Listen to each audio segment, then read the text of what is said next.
Children's addiction to technology, is it harmful or beneficial? The advancement of technology has greatly impacted children's lives. This presentation will address if too much technology is harmful to kids or beneficial. I am interested in this topic because I have younger siblings and I see their life and them using screens all the time and seeing how it impacts them. And also I wanted to do research to see how much it would impact them in their later on life. And also I've seen an increase of usage of technology from my generation to my siblings to my younger cousins who are 5 years younger than me. And they are on their phones so much more than I ever was growing up.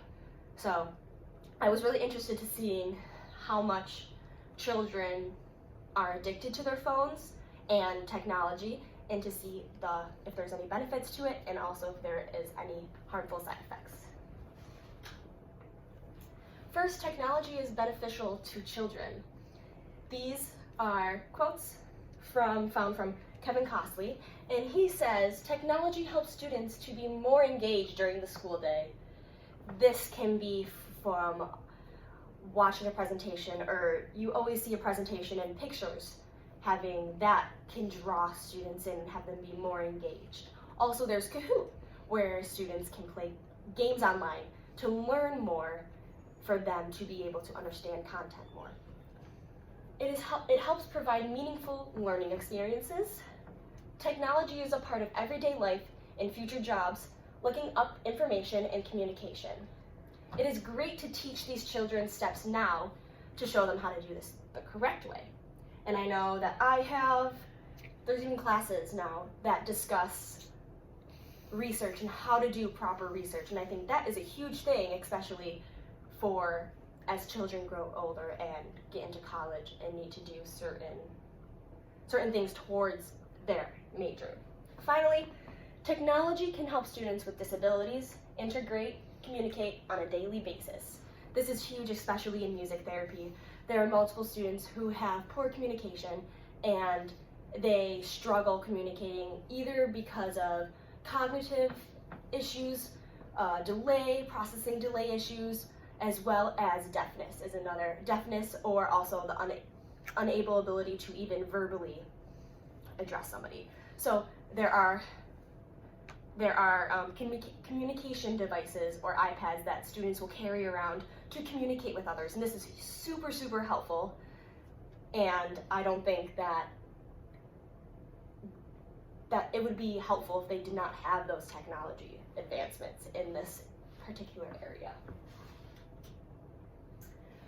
A quote from Kevin Costley is, technology also provides hands-on learning opportunities, though can be integrated into all schools' curricular areas, including mathematics, reading, science, and social studies, as well as other academic studies subjects.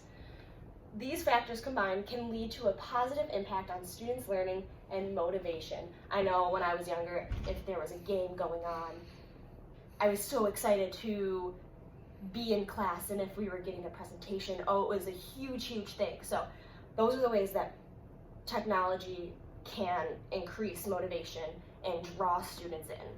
And also it's in our everyday life now, so students are going to be more engaged when they feel comfortable in the environment they are in. So if they're surrounded in technology, they feel comfortable in it, which might not always be the best thing though. So yes, technology can help motivate students to learn, but what is the cost to their emotional, physical, and mental health? According to Anita Venturis, teaching children and young people, which is also CYP, how to balance the digital with the non-digital is essential for their well-being and development of a range of abilities, including socialization, interpersonal skills. On one hand, teachers should help students explore and engage with digital activities that may support deep learning. But on the other hand, they have a duty to protect their students' well-being. Teachers can empower children and young people to take control of their own emotions and behaviors by helping them recognize that it is the unhealthy use of technology that has a negative impact on their self-esteem, reactions, moods. I know this is very prevalent, especially on social media, and you see a lot of addiction through that with students, and especially middle school, early high school age, of females and males being so concerned about their body image and how they are looking, and always wanting to post their best life.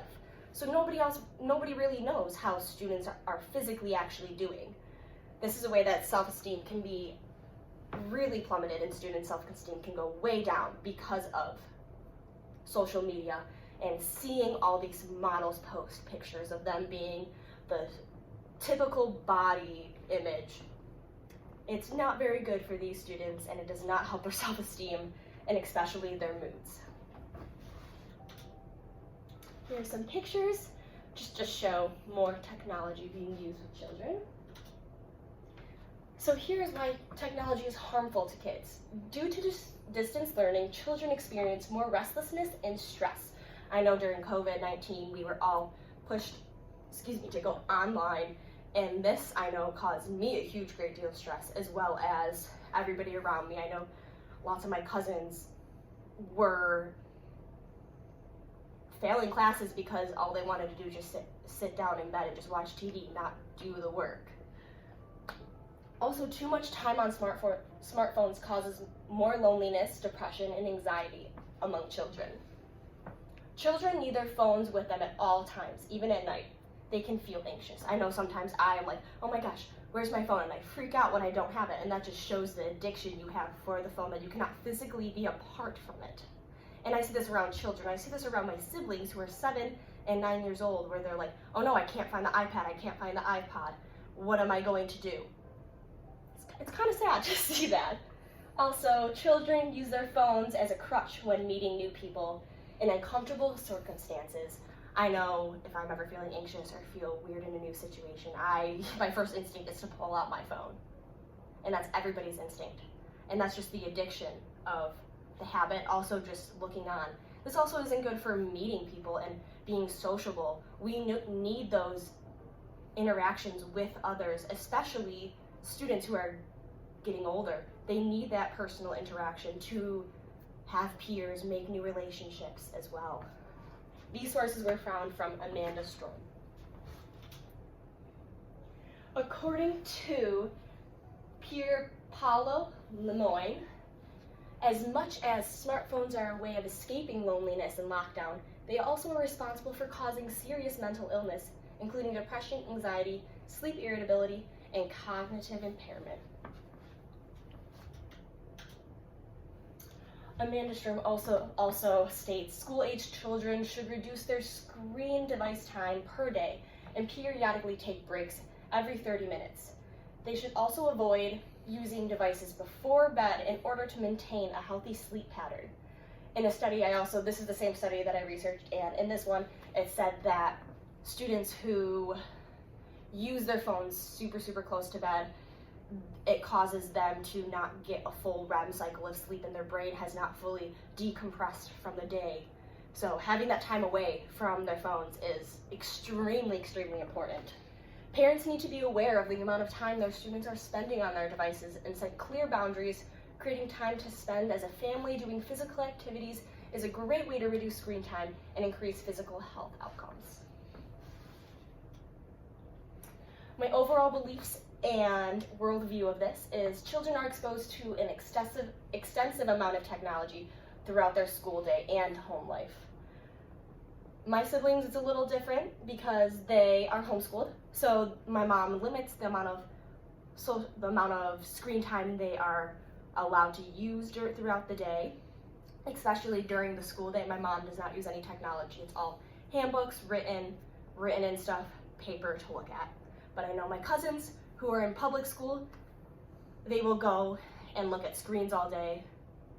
Even there's computers that go into school where you can do work. And they even have computers that go home with them from the school.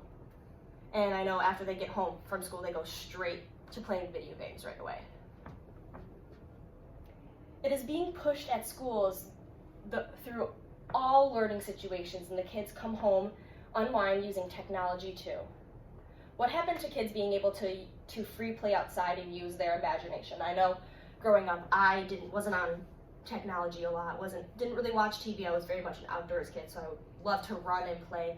And I just remember those experiences, and those stories stick with me, and I think I want children to be able to experience those, because those are huge, huge milestones in the addiction to technology, and it's increasing. The increasing amount of technology usage in schools and daily home life can be very detrimental, especially to students' self-esteem and mental health.